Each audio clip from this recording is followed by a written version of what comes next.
Assalamualaikum warahmatullahi wabarakatuh. Perkenalkan, nama saya Garin Kristi Junita Kusuma dari kelas A1 Ilmu Komunikasi Universitas Muhammadiyah Cirebon. Di sini saya akan membacakan sebuah cerita dongeng rakyat yang berjudul Batu Menangis. Di sebuah bukit yang jauh dari desa, di daerah Kalimantan, hiduplah seorang janda dan anak gadisnya. Anak gadis janda itu sangat cantik jelita. Namun sayang, ia mempunyai perilaku yang amat buruk. Gadis itu amat pemalas, tak pernah membantu ibunya melakukan pekerjaan-pekerjaan rumah.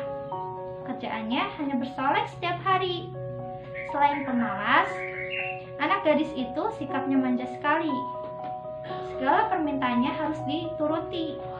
Setiap kali ia meminta kepada ibunya, harus dikabulkan, tanpa memperdulikan keadaan ibunya yang miskin.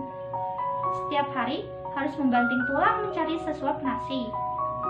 Pada suatu hari, anak gadis itu diajak ibunya turun ke desa untuk berbelanja. Letak pasar desa itu amat jauh, sehingga mereka harus berjalan kaki yang cukup melelahkan. Anak gadis itu berjalan melenggang dengan pakaian yang bagus dan bersolek agar orang di jalan yang melihatnya nanti akan mengagumi kecantikannya.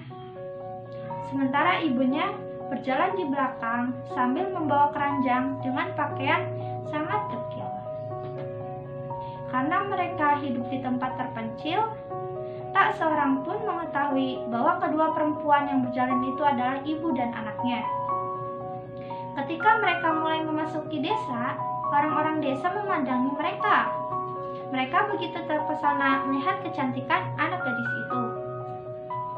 Terutama para pemuda desa yang tak puas-puasnya memandang wajah gadis itu. Namun, ketika melihat orang yang berjalan di belakang gadis itu, sungguh kontras keadaannya. Hal itu membuat orang bertanya-tanya. Di antara orang yang melihatnya itu, seorang pemuda mendekati dan bertanya kepada anak gadis itu, "Hai, gadis cantik, apakah yang berjalan di belakang itu ibumu?" Namun apa jawaban anak gadis itu? "Bukan," katanya dengan angkuh, "ia adalah budakku."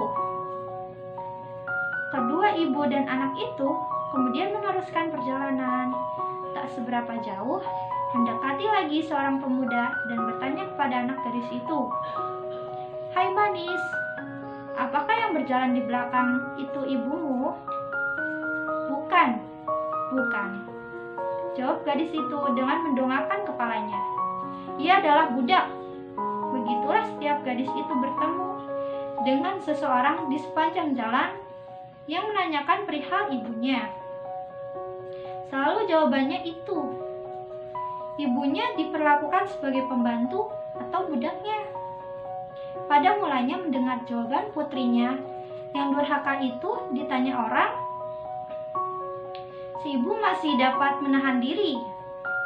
Namun setelah berulang kali didengarnya, jawabannya sama dan yang amat menyakitkan hati. Akhirnya si ibu yang malang itu tak dapat menahan diri.